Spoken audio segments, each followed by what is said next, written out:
a very warm welcome to today's session on writing better emails. I think some of us and some of you have been with us in the journey from the start itself. So you would be familiar with the Work Better Club. And just to share about myself, my name is Shaina Malhotra. I have done sessions in the past also in the Work Better Club. And I hope to hear a lot from you throughout the session today. So let's begin with this session in a few moments from now. I can see more people joining in as I'm talking. So my name is Shaina Malhotra. I belong from Delhi, born and brought up in Delhi itself, and have been an ex-banker with an overall experience of over 20 years. I was working with Citibank primarily for 15 and a half years. And post that, took a leap of faith into training. And for the last 7 years, I've been a facilitator and a trainer doing multiple sessions across various industries and been a facilitator and a trainer with Work Better for almost 3.5, 4 years now. So that was a little bit about me, and let's start with today's session. Some of you, like I said, have been with us in the journey. So you're aware about the Work Better Club, you're aware about these virtual sessions, as well as the logistics. But let me share with you nevertheless so that we make this entire program very seamless and smooth. I can see somebody already mentioning in the chat box. So good evening, each one of you. Good evening, Vinay. Good evening, Palav, Vedant, Santosh, all of you once again. Trust all of you are doing well, and so are your loved ones. I think today it's very, very pertinent for me to say so because I think past couple of months we all have realized how personal health and safety is paramount. So please keep yourself healthy and safe. And with this, let me share a few guidelines for today's session so that, like I said, the entire session is very smooth. Yes, it's a virtual session, and all of you would have been going through a lot of webinars in the last couple of months, and of course, with Work Better as well. So, you know that the biggest aha of a virtual session is interaction. So, as you're already mentioning and using the chat box, your salutations and welcoming, please use that extensively throughout the session. Yet again, if there are any doubts and any questions, like always, please park them in the Q&A section and not in the chat box. Make sure that you have made the address as everyone and panelists, so that whatever you're sharing in the chat box is visible to all. Any questions, like I said, please park it in the Q&A section, which we will take post 7:30, so that we can address it and not miss out any one of them. By mentioning it on the chat box, sometimes one overlooks it and it probably may skip the eye. Whereas in the Q&A, I'll definitely bring it to your attention. So let's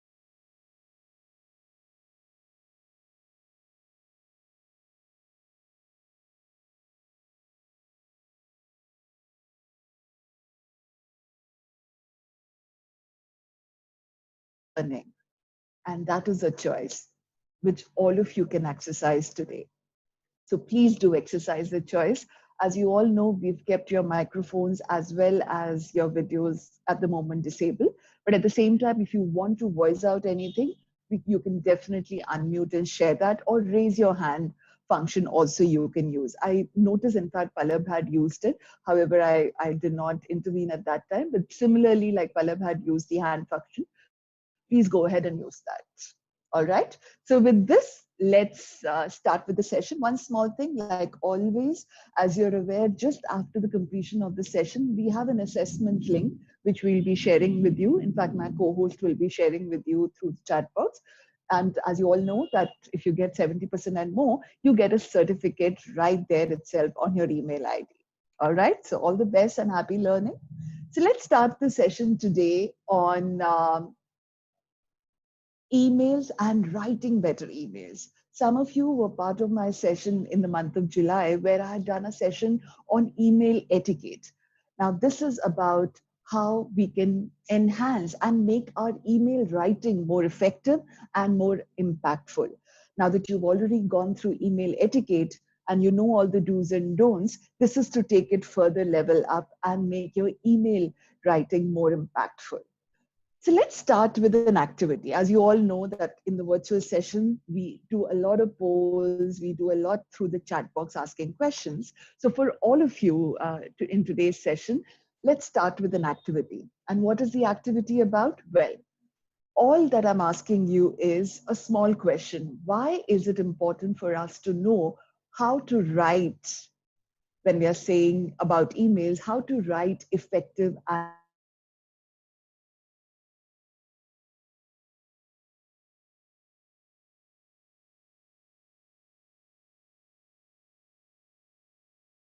how to write effective emails? What, as per you, are the three? Vishwa has started the conversation. Thank you, Vishwa. Effective communication. Aditya too acknowledges better communication. Clarity of message. Pratibha, love that idea. Absolutely. Jagat says overall a professional outlook. Good emails make communication seamless. Love that. Get response and action, says Vinay. And less words, more impact. Very crisp. Self image, clear communication, crisp yet covers all the point. I think Palav very well articulated once again. Santosh mentions to know the project and processing details. And Harish says three C's is what Harish has used: clear, concise, and correct. Nailed it, Harish. Harshit, I'm sorry, I mentioned as Harish. Rajesh says convey communications clearly. Miguel, Nigel, lovely name. Sorry for mispronunciation there. Professionalism, standardization, and precise. Vedant says effective communication and deliver clear message. Love the ideas flowing in. Harshit once, okay, Harshit, thank you for acknowledging that I corrected your name. Debashish mentions keep a trail and maintaining record. And I think I'm going to definitely dwell on that, Debashish. And rightly, you've said that how emails are used for keeping a trail as well as maintaining records in most of the organization. Pratyush adds on by saying to be able to get an adequate response, professionalism, and presentation. Well, can I say one of you is right? Not really, because all of you are right. All of you are professionals getting there, already reached a certain milestone. Let me read on to what Ganesh has added: convey, communicate, convince, right message with better clarities. I can see three C's once again. Ganesh, thank you for sharing that. Saksham says that emails help us in making an impact on the communicator. Very nice. Nitin add on by saying effective, easy, and quickly. All right. Manish mentions effective subject lines so that the person opens and reads the mail. So, Manish, if you were there in the last session, I think you would have noticed that effective subject lines help the person open and read the mail. So, effective subject lines help the person open and read the mail. So, Manish, can you elaborate on why writing emails and professional emails is so effective? Ganesh further adds on, and I think he's again nailed it by saying that writing a good email is a self reflection on us. Thank you, Manish, for Ganesh for saying that. And Mitali, yes, thank you, Mitali, for reminding me on that part of it. And when we're talking about emails, when we're talking about the effectiveness, I think all of us have agreed how important it is. Pratibha further adds on, it's very important to make the other person comprehend exactly what we are trying to say.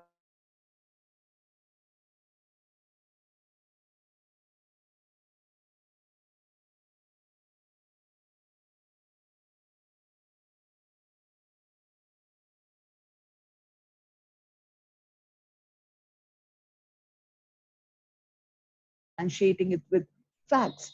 Writing an email, I think we all understand that we're not present there to explain our point of view. So what Pratibha has mentioned, it really has a lot of weightage, because when you're writing something, most importantly, you want it to be comprehended the right way. And thank you, Pratibha, for getting that, because we'll address that shortly from now in one of the important pillars as we go ahead about email writing. So thank you all for interacting through the chat box and sharing with me your points on why it is important.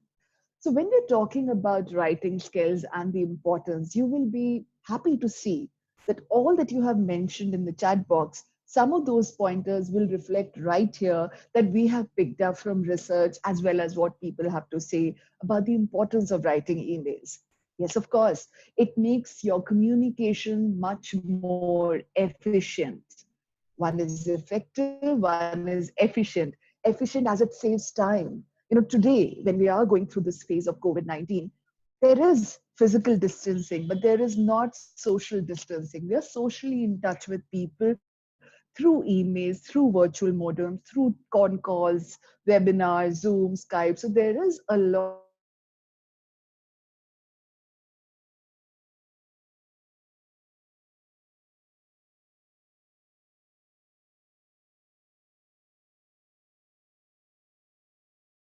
a part of it. And you're able to pass on your messages in a very, very concise manner. It conveys a strong professional image, and people are perceived to be more credible. I remember asking you this all last time, that does it happen with you that in the morning when you open up your emails, your official emails on your phones, even before you open your laptops, you tend to read certain emails before unreading all of them? Does it happen? A quick yes or no or a thumbs up would do.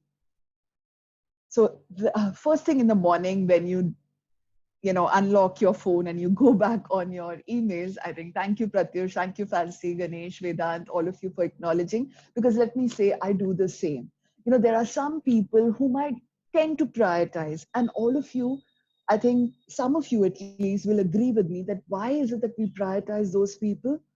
Because over a period of time, they built a trust with us that when you read their emails, it'll be concise, it'll be value for your time, and they'll be very methodical in the way they have sent the email. I'm referring to emails apart from the ones that we get from our seniors or our bosses, even for other people. Thank you, Pallav. Absolutely. So there it is. It is a reflection on your professional image. And I'm not talking about other emails where, probably we park it on the side. Acha, ye, oh, let me go through this aram se, because I know this person, I'll have to read twice to be able to figure out. Now, isn't that somewhere reflecting on my credibility? You may find it hard to believe, but yes, the fact that we build trust with people does not only happen face to face. It happens today even through social media. Let me give you one more example. Today, when we are sitting at home and we are working, as well as we have time on our side, where we are accessing a lot of blogs, a lot of podcasts, a lot of LinkedIn downloads, and a lot of TED Talks. Can I say that with confidence that there are some people, some motivational speakers or some blogs from some certain authors who keep pulling you towards them every day to check their podcast or to check their blogs? You're attracted towards those blogs because of the content, and every second day you go and check if there's anything new in their particular blog. Has it happened with you that there are some websites which have captured your attention vis-a-vis others during this last 4 to 5 months that we've been at home? Thank you. So, absolutely, it's their way of writing and conveying their message. Whereas there are others who probably you read for a few seconds, didn't capture your attention, and you moved on. Whereas there are others who pull you. Now, you can't see the face of the author. You have never met this individual. You don't know the person's background. But hasn't he or she formed a trust with you? That is because of the value that comes while you're reading that particular article. Similarly, we're talking about emails here, and that's exactly what a person feels when he downloads your email and he goes through it. So, yes, of course, it is a reflection of your personal, social, or professional image. Today, you're writing to schools, colleges, whether you're working, you're writing to your bosses, you're writing to different stakeholders. So it's not just about writing within an organization. Likewise, as I said, you're writing to different stakeholders across different spheres. You are still forming an image in their minds. And people without meeting you today, and which we all agree to a fact that for a couple of months, probably I would not be meeting people. However, believe me, they have already formed a first impression about me by looking at my email. Well-written emails demonstrate courtesy, respect for others. The value of time, like I mentioned. And of course, the tone that I use, the words that I use, it conveys respect, it conveys courtesy. So hence, knowing how to write impactful emails goes a very, very long way. Let me share a quick research with you. And this is a research done by Radicati Group International. It's a technology market and research firm. And it says that throughout our day, the whole day, how it passes, and specifically for all of you who are working in corporates as well as, entrepreneurs, you would have noticed your whole day goes in reading and writing emails. So the research from this organization says that we write more than 100 emails a day. I remember my time, almost 7, 8 years back when I was working in the bank, I was writing more than 100 emails a day. So that used to be a big part of my day. And recall I'm coming back from a short holiday. The number of emails which used to be lying unread used to go in thousands. So yes, the whole day used to be full of reading and writing emails. Most employees, the research says, spend almost 1/4 of the time, and it said 11 hours at times in a day in reading, replying, and crafting the right emails and coordinating with different stakeholders. That's the amount of time which goes. So imagine that efficiency that we were talking about. That's exactly what is required if you're spending so much time in writing, reading, and crafting emails. And in the end, it says that 64% of the people had agreed to have sent or received email that caused unintended anger or confusion in the minds of the recipient. Yes, it happens with us, but why would we want to be in the 64%, right? And specifically, if we have ever been on the sender side, we would definitely want to know ways and means that we can actually minimize that particular intent of agonizing somebody or causing any kind of confusion.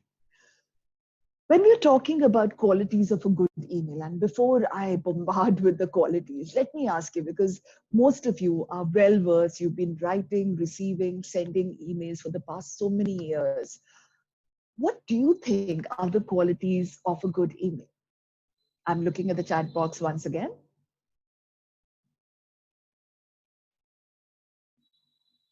Thank you, Pala, for mentioning that it connects the speaker about his personality. Very right.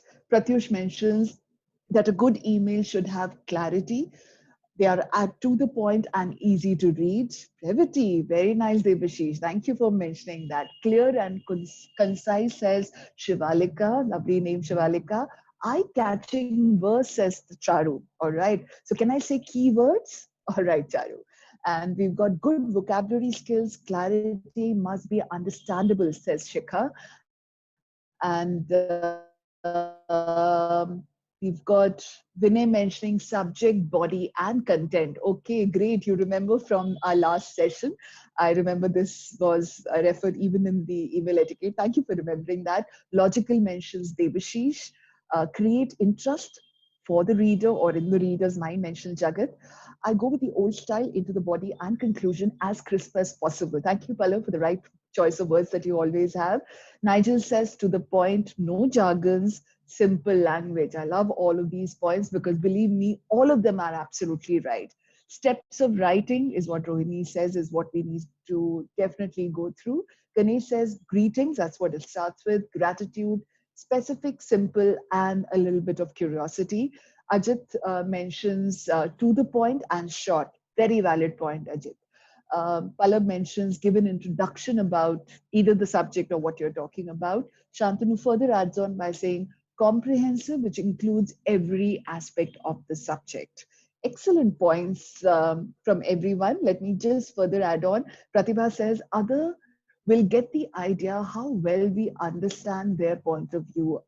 That is the other person's point of view. Santosh mentions it should be short, clear subject matter. Nitin also says, I think good emails say that what any person wants to say to us with the help of an email. Right, absolutely, Nitin.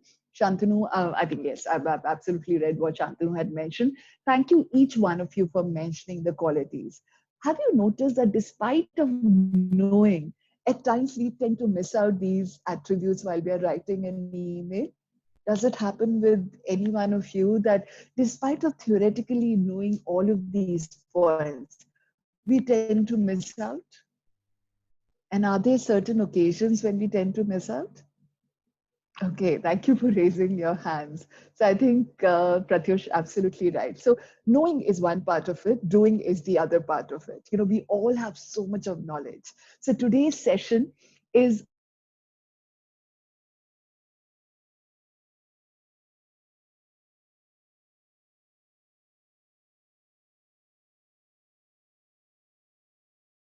about refreshing. You started with, we will affirm during the session that they were absolutely right, so please continue doing so. If there are any doubts, they will also get weeded out today itself.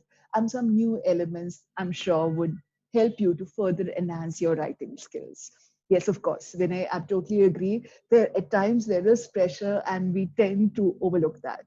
And this is a point that you all help me to further reaffirm, that how writing an email forms an impression about us. Can I say that it is a form of a business card? A first email coming from my ID to any one of you, Shaina Malhotra, won't it be like presenting you my business card, talking about, giving you a reflection about who I am, what I do, what could be my background in terms of the words used, grammatical errors, all of that fitted in one email.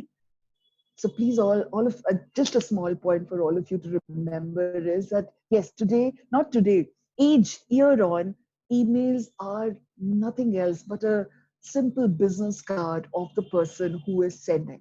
So I think each one of us has to remember that even at times of highs and lows, that whoever is getting my email, it's going to be permanent in his folder till the time he deletes it. That's his choice.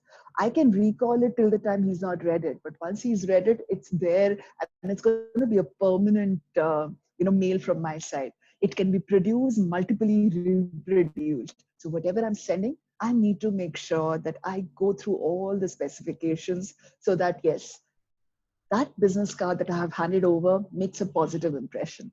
Thank you, Rohini, for agreeing. Thank you, Pallab. Absolutely right. Thanks, Rohini, once again. So when we are talking about qualities of an email, you will see a mirror reflection of all what you said in a very concise manner, right? Again. So Nitin, Jagat, if you're raising your hands, do mention it in the chat box. I'm regularly looking towards it so that uh, I don't miss out any of the points. I hope all of you are able to see the PPT. There is no disconnect there. I hope you're all able to hear me as well as see the PPT.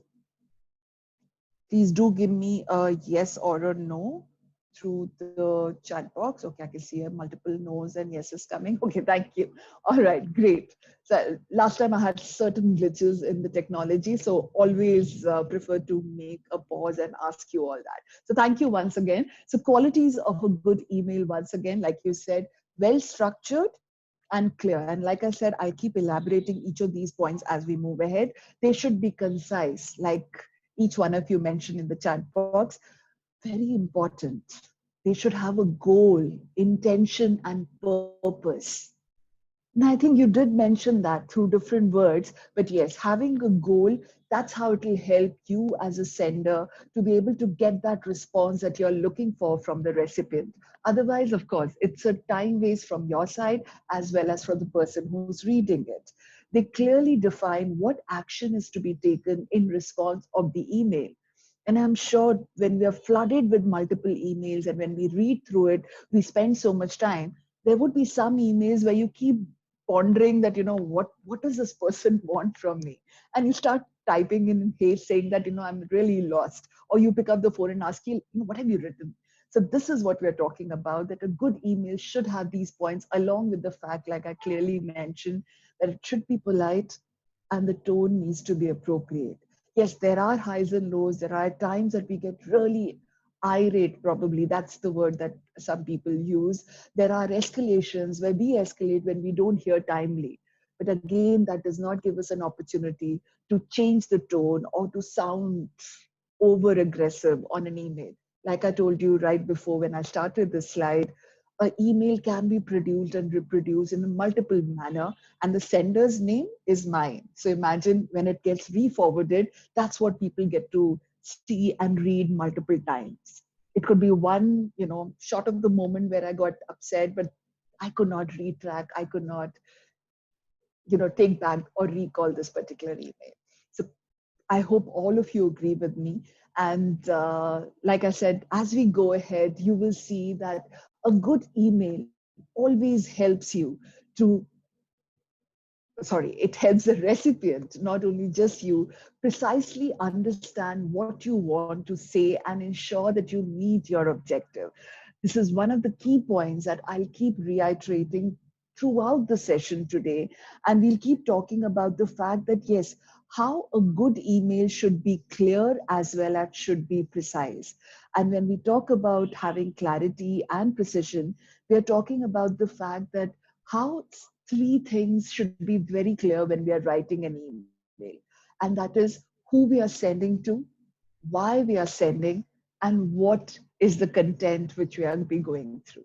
So this was a book that one was reading about email writing, and there's this quote which came up, and it was a long time back that I read this quote, which talks about being clear and precise. So that's the essence of today's session also, that when we are talking about email writing, it is about knowing some pillars, some key pointers about email writing, which will enhance to make your current emails take another level of effectiveness. So as we move ahead, let's take you into understanding today's session. And in a very simple way, we'll be covering, like you've noticed throughout this Work Better Club culture that we have cultivated over the couple of months, you would have noticed that these are very concise capsule sessions that we do, and we help you to recall it by using very simple acronyms, by using very simple pillars, which will help in the reinforcement as well as the recall value. For today's session, the way we have structured it is P stands for planning, T stands for drafting, and E stands for editing. So the session today is going to be divided into these three parts. And when we talk about writing emails and the effectiveness, we will start from the first pillar of planning. Then we'll go towards drafting and editing. Yes, of course. All of you, I hope, remember the email etiquette points as well, because with that and email writing, it would be a win-win for all of you. So let's go ahead into the first part of the session, which is about planning. So when we are talking about planning and what is it that you all do when you get an email or are writing or thinking about writing an email? What is the planning that you're currently doing? Please be honest. I mean, if at all you're not doing, please be honest and write that in the chat box. And if you are doing some kind of a planning, I would really like to know, what are those small things or big things that you think about? Okay, Fancy. I think you get a virtual chocolate from me right away for being so honest. No planning at all. Not doing most of the times. All right. Thank you, Pratish. I love the honesty from our batch today. Mostly it is immediate because Pratibha, I'm sure you're so well versed with it. It goes very seamless. Nigel says to get the objective of the email across. Mohammed says, Mohammed, welcome to the session. I remember you were there last time too. So was Shikha. Mohammed, I think I missed out Mohammed's point. Just give me a second. I think the chats went a little down. Okay. Nitin says, me too, no planning. Getting clear on the objective and content. Saksham, thank you for acknowledging. No planning once again. And Shikha says, what to write, what language to be written is the first thing which she plans about. Mohammed says, of course, to whom you're sending, that needs to be clear. All right, I totally agree with that. And these are again pointers coming from the last session, absolutely. The hygiene factors to remember those. Santosh says we need to plan for whom we need to address the email for subject matter. Aditya says try to make my message with and the deliverables very clear. Asking the apt people, says Charu. Vinay says planning, consider audience when more than one. All right, Vinay. Shika says I'm at 10. Okay. All right, Shika. So don't worry, Shika. We've got a self-paced session. So when I'm referring to email etiquette, you can definitely go back and go through that on the Work Better Club. Those are self-paced sessions. So you can actually see the recording and learn from it. No issues at all. Jagat mentions sometime planning depend whom we are addressing, and Harmeet mentions always clear right to write and order of events must be clear. So some of you are doing planning, I can see that very well, and some of us probably have been writing for so many years that now it is kind of reinforced or etched in our minds, so we go seamlessly. But nevertheless, if we have a little bit structure in our mind when it comes to planning, it helps us to make sure that whenever we are writing, we do a little bit of a homework and cover all those checklists. So let me take you across through when we're talking about planning once again. So starting on planning. First and foremost, of course, start by thinking, whom are you writing to? Absolutely right. And when I say whom am I writing to, of course, I'm referring to people right here, but people could mean external stakeholders, colleagues, and bosses. It could mean multiple people. So who is not just to get the address of that recipient email address, but it also means of who the person is in terms of the level, the seniority, and in terms of the formality between you and that particular stakeholders. Nigel, thank you for remembering the 5 W's and the one how. Very nice. And that's definitely a virtual chocolate once again to you. So when we're talking about it, it's right here, and Nigel gets a big bouquet of chocolates from my side for further, remembering about the 5 W's and who.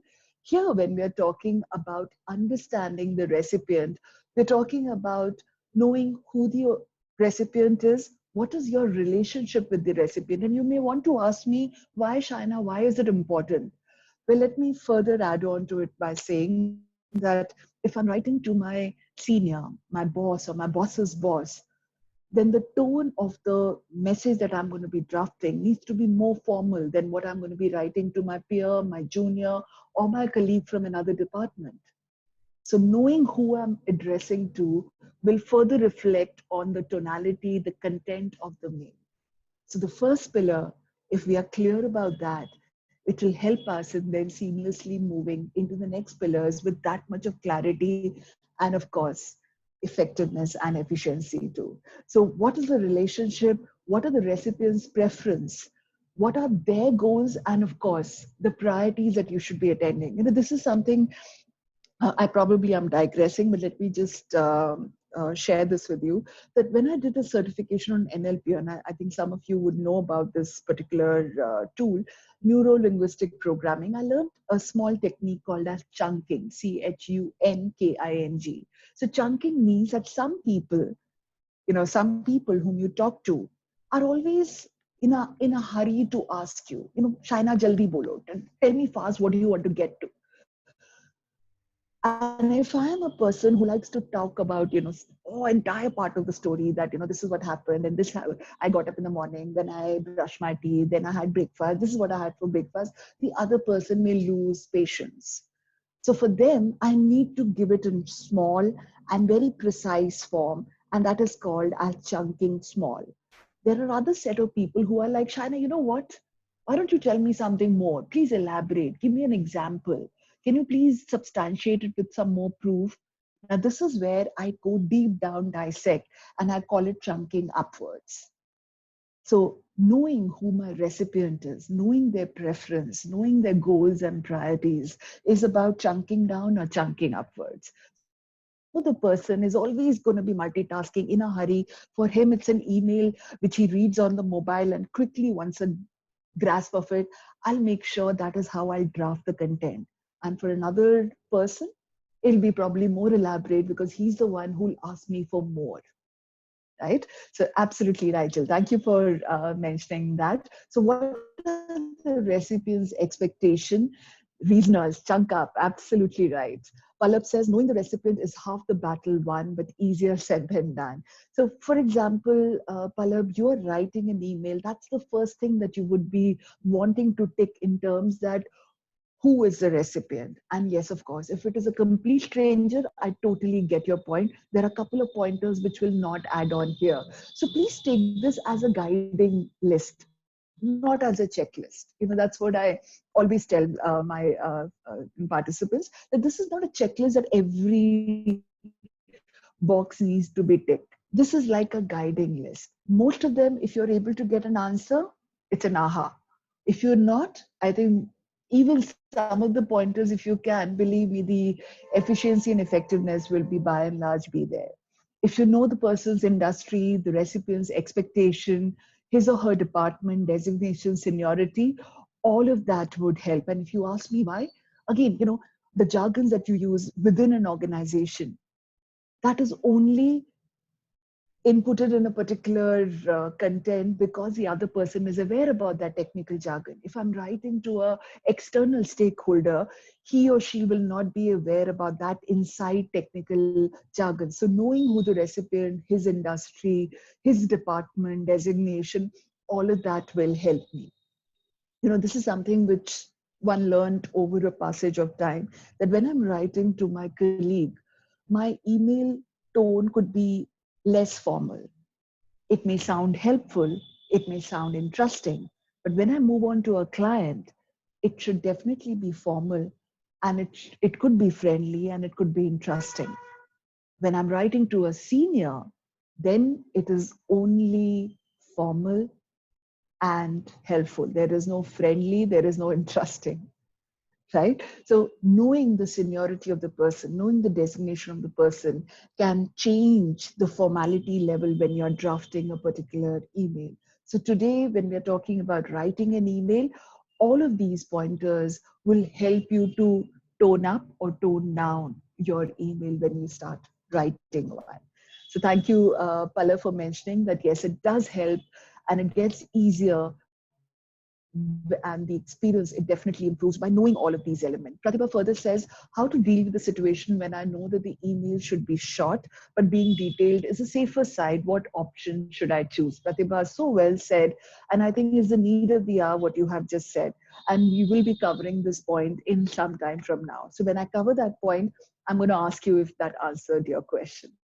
And totally get it. We all want to be crisp and concise, but at times we can't be. So thank you for bringing that across.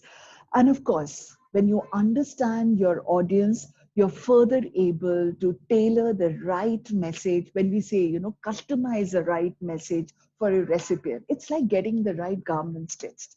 If I pick it up off the shelf, it may or may not suit me, and I may have to go back and change it. But when I get it tailored, it's usually right.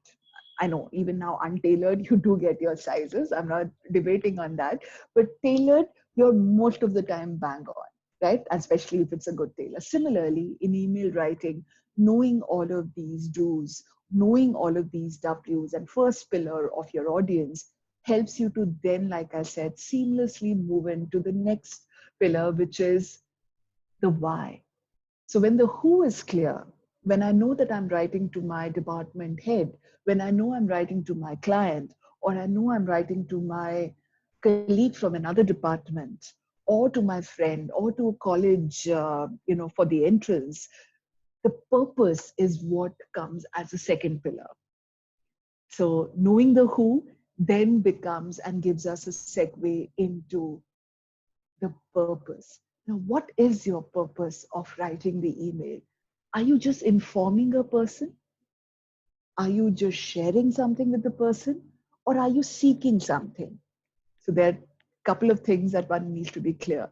So this is the planning that we are asking you to think before you start even writing. So that, like I said, and I'll keep on saying that, email is a way that you should always be getting the answer that you want from your recipient. Clear and precise, should have that clarity and precision. So you should always be able to get that response that you are looking from your email. So knowing the who and then knowing the why will further give you clarity when you start writing an email. So always start with a clear purpose or objective in mind. What is your purpose of writing? Like I'm again saying it. Are you informing the other person about something? Are you sharing an illustration, a brochure, an example, a calculation? Are you just sharing an information? Or, like I said, are you seeking an information? For example, are you seeking an approval? Are you seeking some kind of clarification from the other person? So, what is the purpose that you are trying to gain? Now, believe me or not, that will have a reflection on the tonality of your message that you start typing in as well. So, as it's mentioned there, are you giving an update? Are you looking for an answer? Or do you need the recipient to take an action? If that is not clear in your mind, it will be quite vaguely represented in the email. When you have that clarity in the mind that what you're seeking from the recipient, believe me, the words will start flowing in the right way. Otherwise, you will get it back from the recipient saying, you know what, China, I could not understand what you're saying. Can you clarify once again? So to avoid that, how about me getting it right in the first go itself? If you aren't clear on the why, then the receiver will be uncertain what to do with the message. And I'm sure many times you have faced when you have sent a message back to the person saying, I didn't get what you were really seeking for, please elaborate. Or please call me up as I'm a little confused, what are the next steps? So, if at all you have faced a situation like that, believe me, the person was not clear about his purpose or objective of why he sent the email. So, that's the first impression gone down.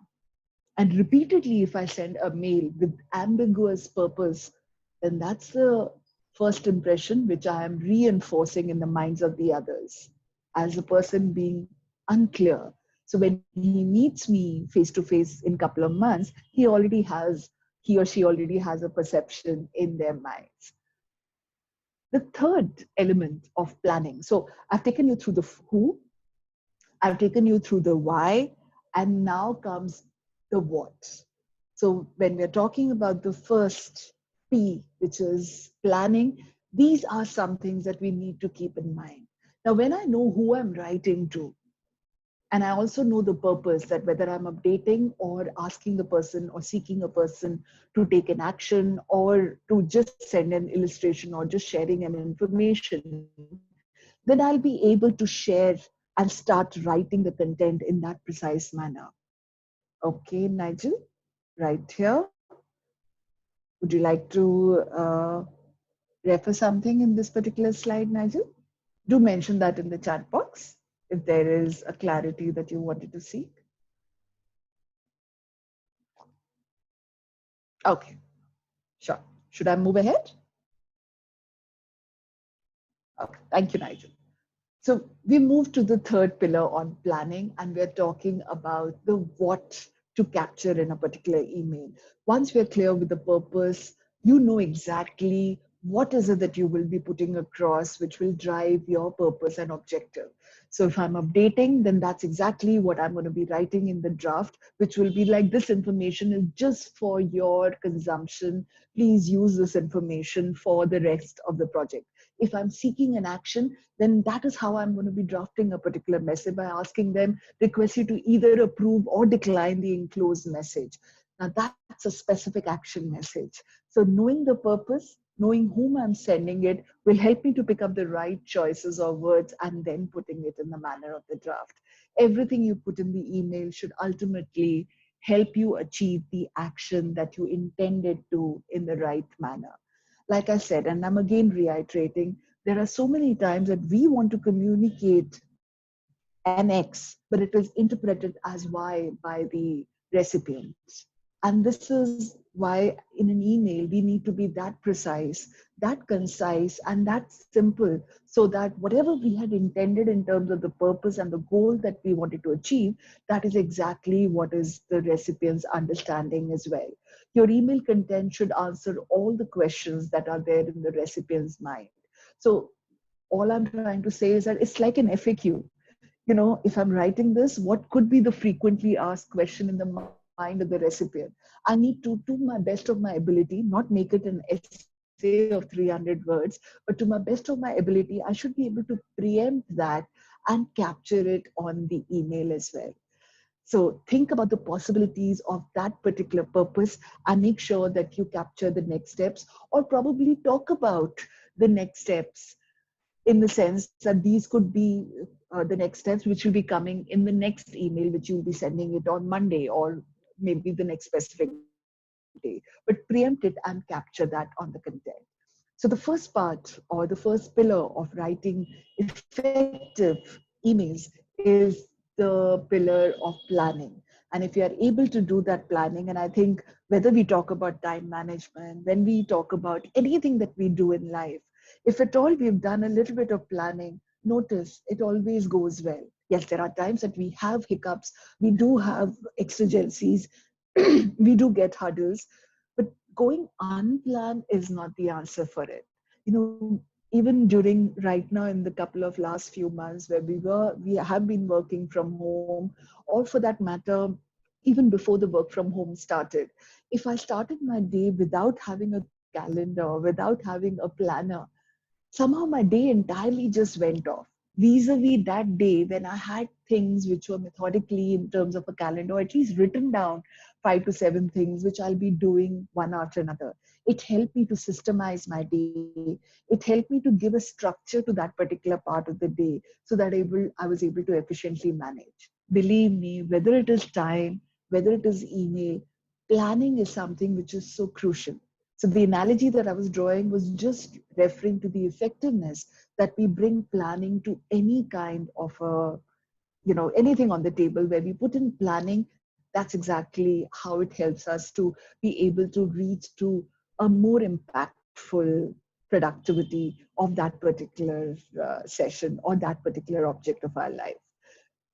Before I move to the second pillar, let me take a pause here and ask you any questions that I can take on the first pillar of planning.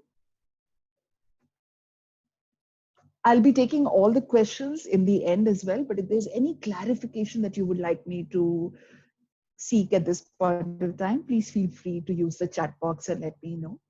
Any pointer that you've seen or gone through, or a thumbs up would uh, be helpful. If there aren't any questions, a quick thumbs up and I'll move ahead. Okay, we've got a question coming up. Sometimes, even after being clear about the purpose, I feel that I'm short of words. All right. Okay, so thank you for sharing that. And seems like that probably in our minds, the purpose is not very clear. So I hope helping you understand that the why of that particular email, if you can just break it in your mind and just think from a point of view that when you're writing an email, what is the purpose? Are you informing or are you seeking? If these two attributes could be clear in your mind, I hope that further helps you and equips you by picking up the right choice of words. As we move ahead into the program, we have a section in terms of writing and yes, clarity in terms of words. I hope that will help. But herein, because we were talking about purpose, I just wanted to equip you by just making you understand that having a clarity in terms of update and seeking will give you a little bit more deep dive into getting the right purpose of the message. Pallab is further adding on, saying in the who segment, how do you balance an email to multiple people whom to give preference? So when you're saying multiple people, Pallab, I'm assuming the multiple people would have the similar kind of a requirement, because I'm sure the reason why they are there in the to section is because they probably are going to action on that particular email together, or you're informing them about the same content. So in terms of prioritization, that's a different element. So if you have captured certain people in the to section, I'm sure, like I said, and I'm reiterating it, you've captured those names because the content, you want them to be marked to all these people because it's of value to them, whether you're informing or you're asking for a particular approval. It could be from different levels and different backgrounds. Uh, okay, so Pallab, we do have this point as we go ahead. And herein, I can tell you one thing is that, is it required to send and have multiple objectives in one mail? That's a question to all of you, not just for Pallab. Should we be seeking multiple objectives from one mail? Sometimes probably, but should we be? I hope I've been able to clarify, Pallab. If at all you have the leverage of time and you are able to divide your objectives into two emails, so that for one particular set of recipes it's not overwhelming and it's not confusing like Mohammed is mentioning, then I'm sure keeping just one purpose will be enough and suffice for those set of recipients. And the second email should then cater to another objective. Thank you, Pallab. Thanks for acknowledging the same. So let's move on. Okay, Pratibha has got another question. We can categorize by adding a subheading So rightly said, Pratibha. I didn't want to start off here because we've catered time aside for this particular topic as well. And this comes in drafting, which is the second pointer. But Pratibha, thank you for bringing that. And I think you can keep collecting all the virtual chocolates that I'm giving you till the time I meet you face to face. Palab says, but sometimes we handle multiple objectives. Maybe we are wrong. Right. So there is some point that you can pick up from Pratibha's. And like I said, as I move into the second pillar of today's program on drafting, we'll be addressing about these pointers. Right? All right. So thank you once again, Palav, for clarifying, and Pratibha for bringing across another point of view. So we're moving to the second pillar of email writing, and that is about drafting. Now, one thing I clearly mentioning it earlier as well, was that when you start writing an email, yes, of course, I've told you that the who should be clear, then the why should be clear, and as well as the what should be clear. We always hurry up and start writing the names of the recipient.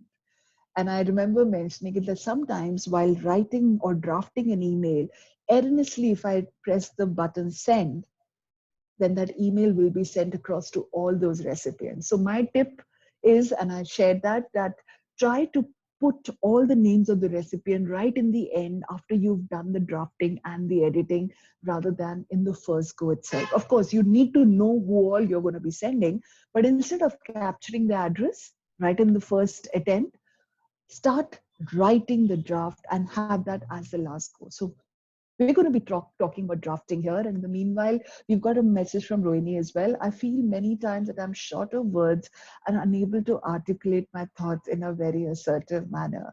Rohini, these all sessions are about communication. And you will notice that as you go ahead in the Work Better Club, and I don't want to give you a preview into what's coming in because that will probably take away the curiosity. We do have a lot of it lined up in the coming sessions when we talk about communication. And when you're talking about blending in your thoughts in a manner that you're able to write it assertively, we will be able to address it there. I'm so sorry. I love talking about this subject, what you have mentioned. However, today we have a different objective. So I better walk the talk when I'm saying about objective and purpose. So you're absolutely right. You should be able to articulate it and write a message in a very assertive manner. And Rohini has brought a very nice point here that you should be assertive, not aggressive. And sometimes when we are escalating, sending reminder mails, we probably cross the line and become a little aggressive. So Rohini, thank you, but I will request you to be a little bit patient with the upcoming programs, which will address your point in assertiveness, right? All right. So start by writing like a madman. Now we're talking about drafting, and if you think what kind of a subject header is this, well, all I'm trying to say is the first tip that I gave you: do not mention all the names of the people on the 2 or the CC or the BCC section as the first attempt. Instead, start writing the mail. So to dear so and so, the subject liner, the appropriate subject, if you remember when we had discussed that, and then moving into the program, talk about the main pointers and talk about everything. So start writing. You would have noticed that at times when you have the thoughts, you seamlessly tend to write. So as a madman, as it suggests here, header, it means just that, without thinking of the grammar, without thinking about the punctuation, without thinking about the spellings. Yes, I'm saying it very clearly. Please write it. Why? So that when you do the last part, editing, you will be able to sum that up. And secondly, your mind is thinking seamlessly. If you start editing, if you start thinking about the punctuations, believe me, when you stop and pause for correcting all the previous sentences, you would notice that your thoughts have also broken. And you start pondering, oh God, yeah, what was I thinking? Oh, I've completely forgotten it. One thing I heard somewhere, and I don't know which one to quote, but thoughts are the most easily eroded. What it says is that 5 minutes back, what you remembered, if I ask you that, Jagat, what did you remember 5 minutes back? He'll be like, oh, I've forgotten it. So thoughts are the most easily eroded. And that's why we say, whenever you get a good thought, write it down. Put it in your mobile folder and have a folder where you can capture your thoughts, because then when you go back, you're easily able to fill in the blanks. So similarly, when you're writing an email, don't think about the editing part of it. Just like a madman, capture everything. Things should be there. Things which are add-on, things which should be deleted can be looked as the rest part. Santosh, save the draft in the mailbox. Absolutely. When you're writing an email without the names of the recipient, if you just do a control S, it saves into the draft and it will not be deleted. And you can always access it and then look at it and resend it again, right? So make sure that you start writing in without any correction, without any deletion, and just keep writing it. So just what Pratibha said, I may have a long email, no issues. Please write that long email without cutting it, without it making any flow or sense. Once you've written that, then you can later on structure it. But when you're writing it, do not think about what is going to be prioritized, what's going to come in next, but just write it. That's the first rule of drafting. And of course, resist, like I said, don't do any multitasking. Why am I saying it again and again? Because you're doing a dual job. You will first be writing, then editing, then you'll write the whole email, then re edit. You're spending too much time. Write that email first and foremost, let all the thoughts get penned down, and then once edit it in totality. Saves you time. You're doing it multiple times, which is just eating into your time, right? The second step of drafting is organize your pointers. So again, taking from what you had mentioned, that when I have a long email, what do I do? Now that's where cutting down, and even if you have multiple objectives, like Pallab was asking, and if you the multiple objectives are somewhere connected to each other, it may not be apple and oranges. If they are both small orange and big orange, then you could actually connect it as sub points as well. So once you've written down your entire email, that's the time that you go back and then start putting them into key points and making it into a theme. If you're talking about communication, then let it flow into one another. If you make a presentation, one slide needs to speak into the other side. It can't be completely abrupt. Similarly, as you're going into the pointers, it needs to seamlessly flow into each other. So request you to please share your points in the chat box. If you're raising your hand, I'll quickly read them through once again. And like I said, for every headline, create a sub point.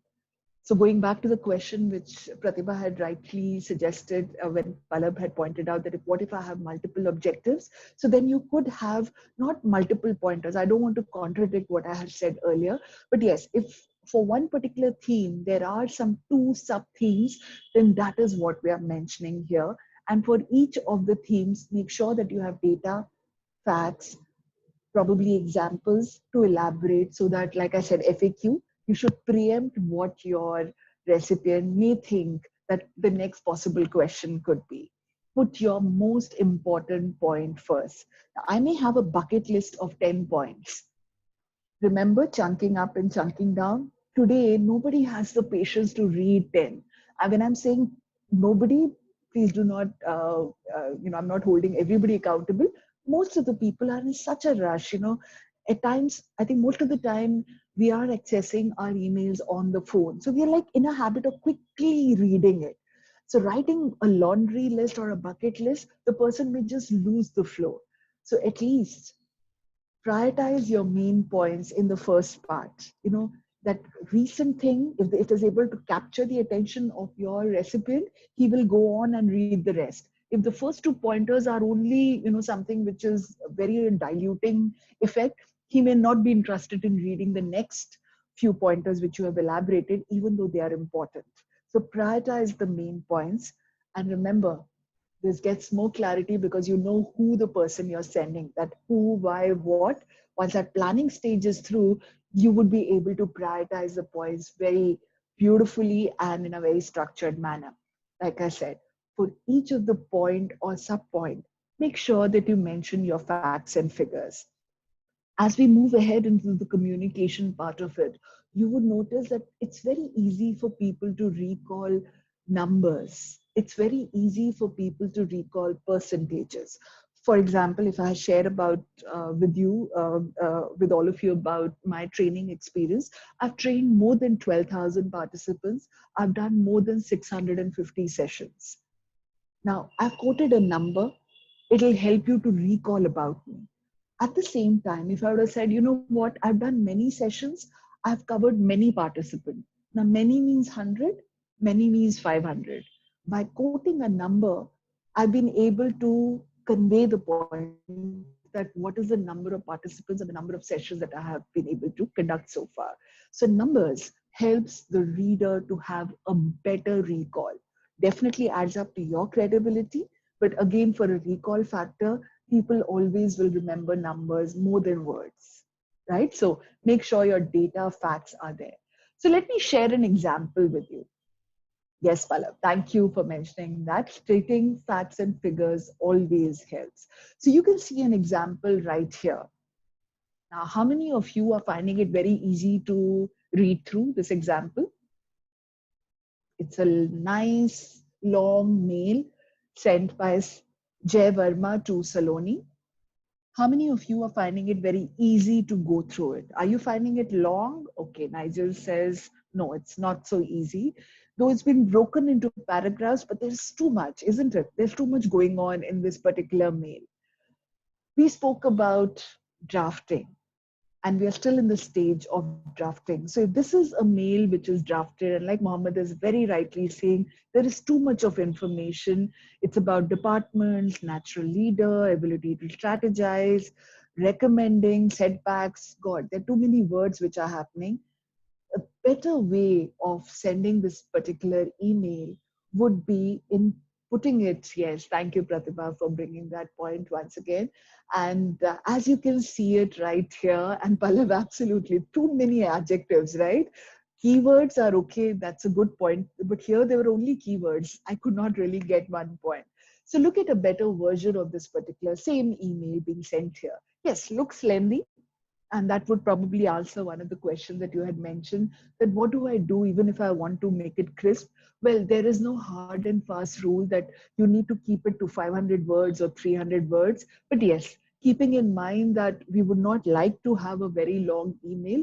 But yet again, if there is a reason that you need to have all these 4 points, which are communication, leadership, teamwork, and resilience, all in one part, then putting it in this order would at least make sure that yes, if the theme is communication, then the subpoints only talk about that, and so on and so forth. It makes it quick to read, quick to retain. At least I know that the 4 points were communication, leadership, teamwork, and resilience. That is my takeaway from this email. The previous one, like Pallav said, too many adjectives. Believe me, there was no recall. But here, at least one is able to have recall. And of course, the last part, whatever is the action, the recipient would be having more clarity in moving towards the action steps as well. When we are talking about drafting, making sure that the other element of drafting is to keep the writing very clear and direct. And that's what we are talking about, articulation. I may have certain things in mind, but am I communicating all of that on the email as well? If I was in a classroom with all of you, looking at your body language, I probably would have changed my dialect, I would have changed my words. This is a virtual session where I can't see all of you. So I have to use words which are very clear, which do not have ambiguity, and which is able to, give you clarity about the subject email writing. The biggest challenge is when you're writing an email. If I use ambiguous words, if I use complicated, complex words, I don't even know if the recipient is able to understand what I'm trying to actually communicate with him. So, whenever you're writing vis a vis you're talking, make sure your writing is simpler than when you're talking. When I'm talking, like I said, if I was face to face, I could have just seen your body language. Okay, he's not able to understand. Let me just change the word. I can't do that when I have written an email. I cannot comprehend whether you've understood. So, why not, when I'm drafting, use simple language and be somebody who's crisp and concise and not too much beating around the bush. So use simple and effective language and words. I don't want to impress by my writing skills and by using tongue twisters. and complicated words. I may impress you one-on-one in person whenever I get you, have the chance, rather than to lose the opportunity through an email. So make sure you avoid using complex words, avoid using short forms and acronyms. For example, coming from a banking industry, we use terms like PAN card, KYC a lot. Now, KYC is a short form. However, it's a well-known fact that KYC means know your customer. And today, even a normal layman knows what a PAN card is. I don't need to say permanent, the full form.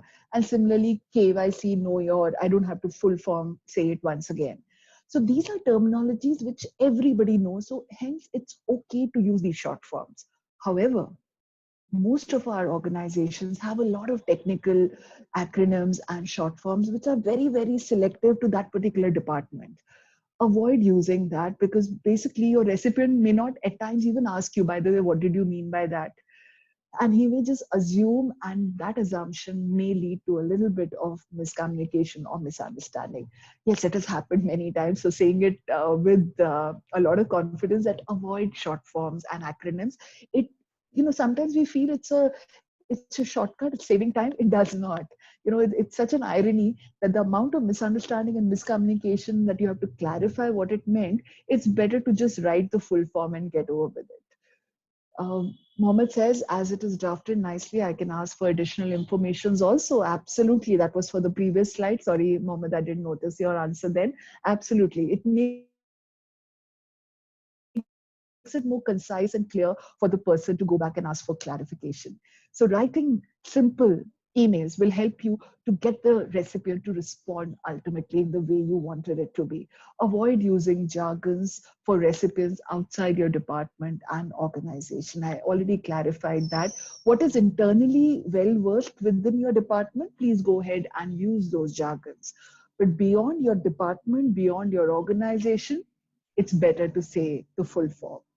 Do not over explain. Now, if I just go back into the email once again, now notice the bullet point is not more than 6 to 7 words. It's not running into sentences. Bullet point means bullet point. It does not mean a long sentence, right? And usually when you write a bullet point, it does not even have a full form because it is not a sentence. It's a bullet point. So make sure that you take out the full stop from a bullet points, because there's a difference between a bullet point and sentence. So make sure that it is concise and it is small and it is not running into 3, 4 sentences. I'm talking about the sub points or the bullet points. Just to give you some examples from complex and simple words right here. So the longer meals, I think this was Pratibha's question, if I was not wrong, or Shikha's, when you had said, how do I crunch it? Now, one way of crunching is that you can actually delete couple of lines by mentioning just one power word or one action word. Simple. For example, I like helping so many people. I like empowering people. That was just one suggestion. Similarly, you can see the complex and simple words given to you here. In order to could be written that as so that, with regards or pertaining about. So these are more simpler versions to the complex form, which is on the left-hand side, and on the right-hand side are the simpler words, which do not lead to any ambiguity. The other part which I was referring to was that we can also make your sentences crisper. So if you want to remove a couple of words which are just adding on to the volume of your email, you can think about simple words which communicate the entire sentence. I was thinking of this judgment, I was strategizing. So one word takes away 4, 5 words, hence making that particular sentence smaller. So think on how you can, so when you're writing, don't worry, just write everything down. This will come in the second step or the third step, I may say so. But this is one way of reducing the length of the sentences. Let's look at an example right here. Can you see this slide has an example which has been given to you in a complex form and which has been simplified as well. Look at not only the length of that particular message, which has been crunched up by making it simpler, but again, when you read through it, Your interpretation, one, it will be value of your time, and secondly, it will not be something which will make it ambiguous. So Pallav is again adding on simple words, crisper sentences, a must as a person might be reading and responding. Absolutely. So let's respect, like I said, you love it when people respect your time. It's the same vice versa. People will like it when you respect their time. In a simple way, if you've been able to communicate, then why make it go lengthy? So this is a perfect example. It is, by the way, communicating the same message. They are not two different messages. It's the same message which has been made it more crisper, which will help you to communicate and pass the same message across, right? So this is about our second pillar that we were talking about. And so far, we have been talking about drafting, where we have spoken about not using jargons, simpler language, and making sure first part of draft was writing like a madman so that you capture all your points. Let me read through another message from Pratibha. Not at all, Pratibha. Sorry to be a little irrelevant here, but the left side content reminds me few textbook statement. Okay, all right. Okay, not at all. So you're absolutely right. We try to make it more complex by picking up statements which were more, not straightforward and more complex rather than in a simpler language. So just for the right example, we did pick up this particular example. So thank you, Pratibha. You have a very good eye for detail, I must say. Thank you once again. All right. So moving to the fourth point under drafting is being specific when we are talking about writing a particular email. So when we're talking about specific, this is about not being ambiguous or vague about your message, point, idea, or requirement. When you have got this the second point clear by structuring it and giving it a theme. The first point was like a madman writing. The second point was giving it a theme, giving it a flow, and the sub point. The third point was simple versus complex. And the fourth point is that when all of this is right, see that you're being specific, you are communicating, and your point of view or the idea that you wanted to communicate or the requirement that you were seeking is being structured and it is not being all mixed up and jumbled up. Look at the example that will give you more clarity in the second point. If you need to reply by certain time, do not use terms like why don't you revert by evening? For example, if a message would have come to you, please block your calendar for a Work Better Club session on Saturday evening.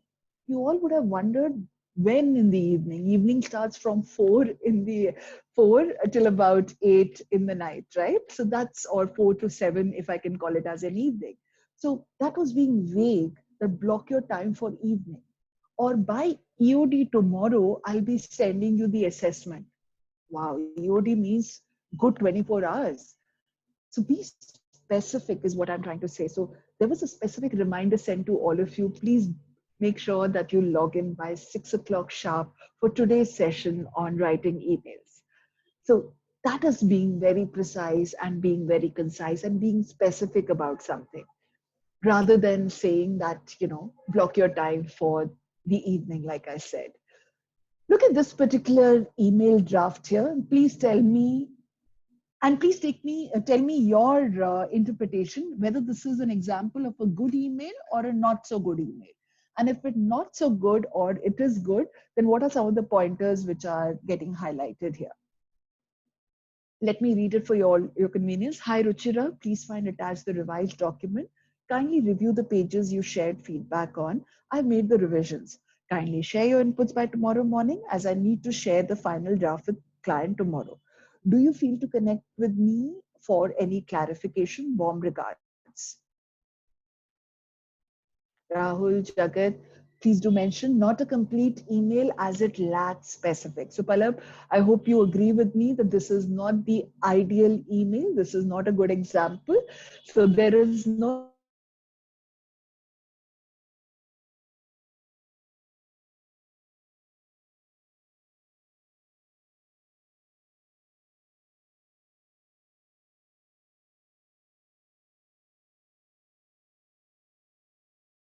information morning could be 6 o'clock, 7 o'clock. What time to get back to the client? Tomorrow is endless. I mean, tomorrow could be 9 o'clock, 10 o'clock in the night. So, what time do you need to get back to the client? Similarly, what time in the morning do you want me to send you the revised document or revised documents? Which pages? Kindly review the pages. Wow, there could be 20 pages. What are you asking me to do? This is an email written in a hurry, right, Pallab? So, remember, the clarity comes with planning. The purpose is I need this response by 2 o'clock tomorrow because I have to send an email to my client by 2. That means I should be able to get an email at 12 from this particular person so that I can rework and send a response to my client by 2 p.m. I need to work backwards. And that needs to be precisely captured because what will happen? I'll start bombarding Ruchira tomorrow that where is the email? But the fault is mine because I never sent the right specification. So sentences Pratyush is saying can be reduced. And okay, warm regards. Okay, all right, Nigel. Nothing called. All right.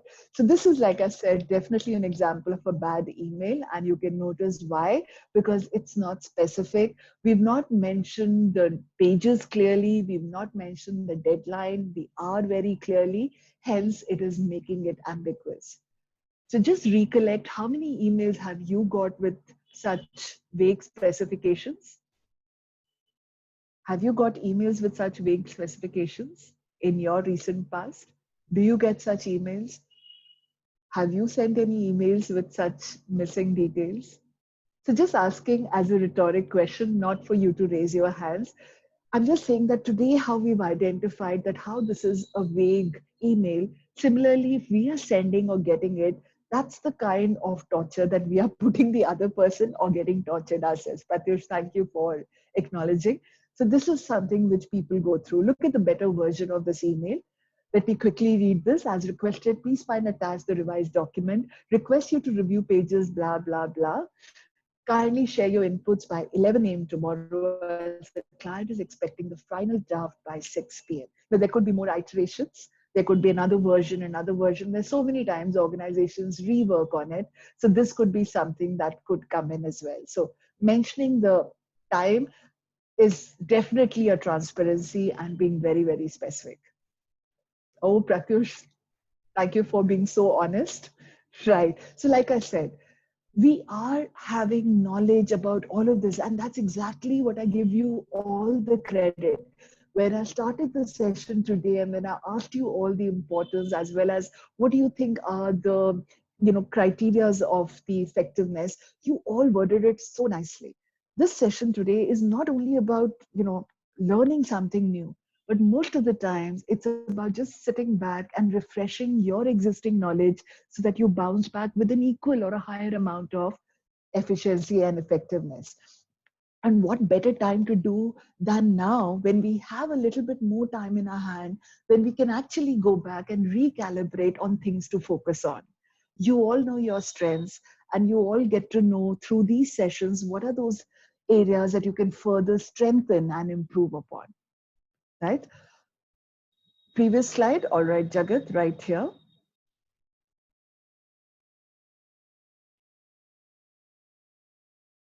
Jagat, I hope you were referring to this particular slide or the one before that. Okay, thank you, Jagat, for clarifying. So this was, like I said, a perfect example. As you can see, it has specification, clarification on pages, as well as deadlines, right? Again, a very thoughtful note. If you can see a very empathy statement in the end, do feel free to connect with me for any clarification rather than saying, मुझे 11 बजे ही चाहिए. I don't want you to call up. So it has an empathy statement as well, which is a good point. With this, we are moving to the last pillar of email writing, which is very, very crucial. And I'm opening up my eyes because this is where some of us, or most of us, or even me, right in the beginning of my career, that I was in such a headspace that I was thinking that I need to write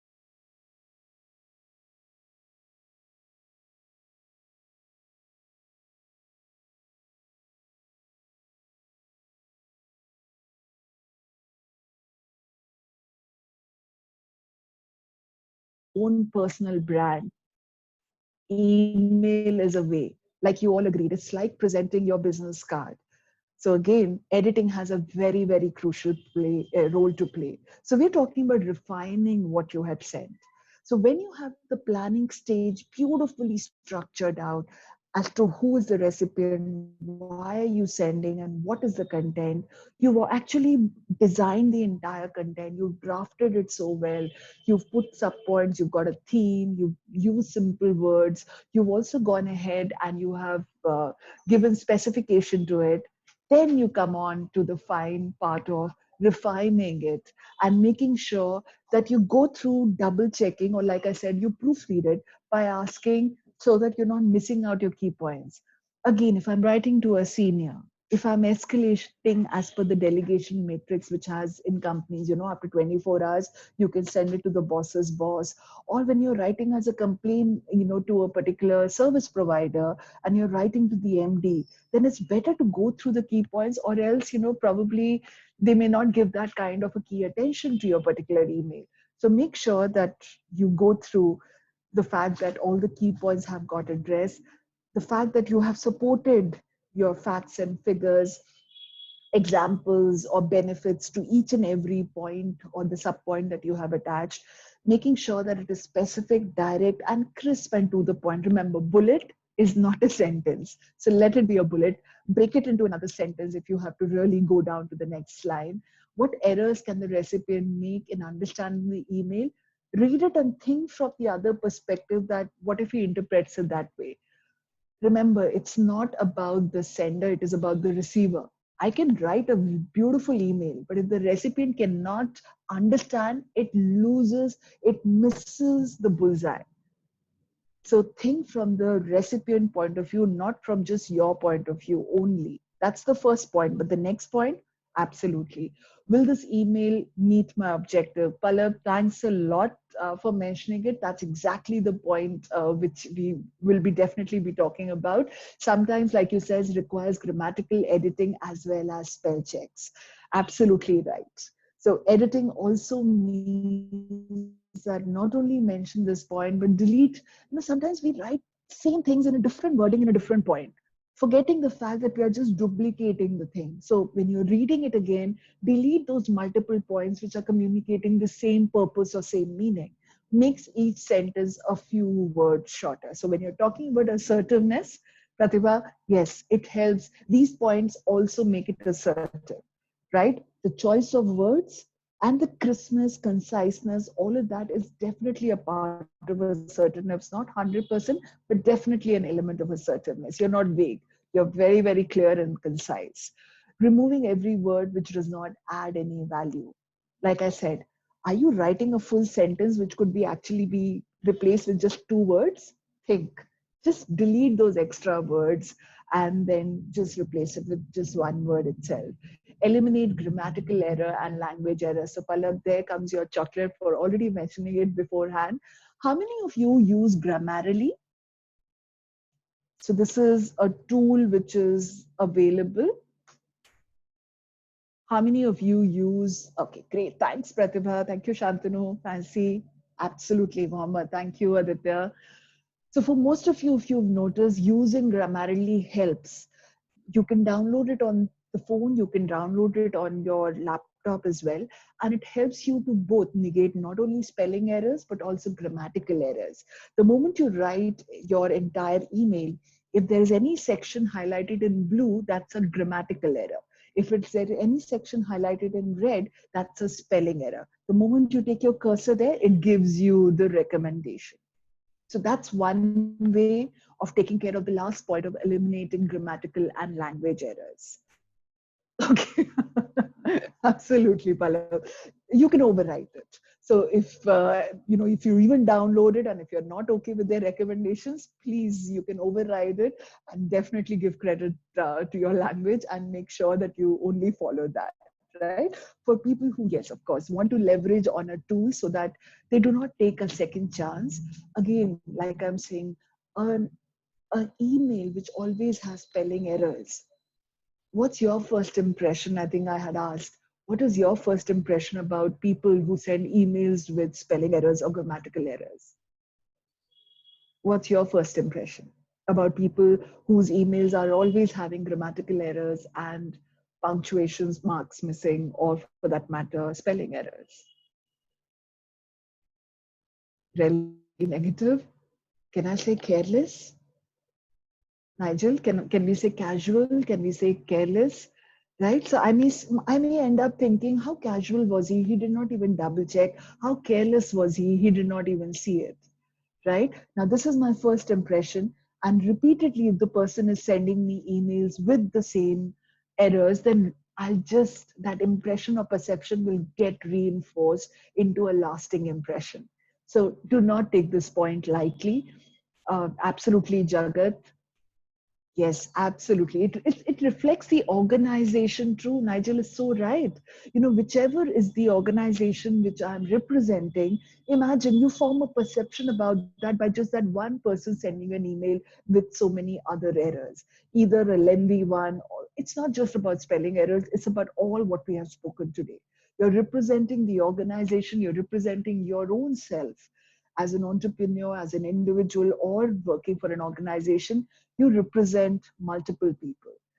So right here, email for you with a lot of lines for each one of you to go through. But notice when you're reading through, what are some of the elements which are missing here? Quickly let me know what are some elements that you can see missing here.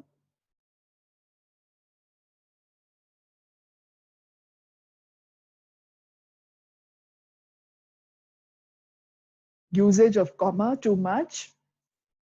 Right, Pratibha. Repetition of words, absolutely, Ganesh. Imagine saying, I read it yesterday at night. Now, that's not being precise, right, Ganesh? You could have been specific that I did not have to mention the time of the day. True. I also felt that the tone could be formal, but this is just my opinion. Grammatical error. Shivalika, absolutely right that you've noticed. So again, like I said, your message that you're sending is a reflection of your tonality as well.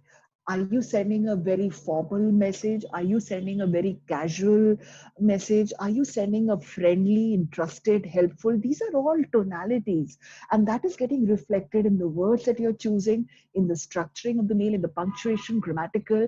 Yes, thank you, Pala, for mentioning not only lack of specification, but look at the point that Pallab has mentioned. The moment you have long sentences, the chances of grammatical punctuation, spelling, of course, can happen even in a short sentence, but grammatical error chances probably are more in a longer sentence. So breaking it has dual advantage.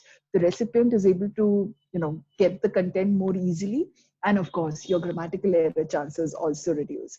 So this was an example of a bad email. So if I look at a good one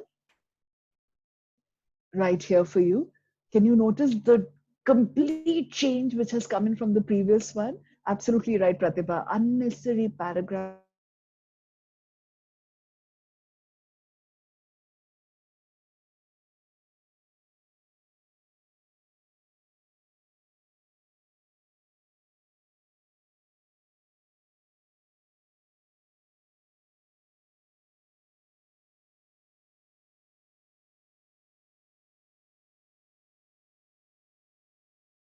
previous example, and the same email has been now structured in a much concise manner. Look at this particular email. Repetition has been reduced, grammatical errors, specification has come in, of course, the bullet points has come in. All of that has not only aesthetically improved the look of the email, but the value addition from the recipient point of view of interpreting and getting the message across is such more concise.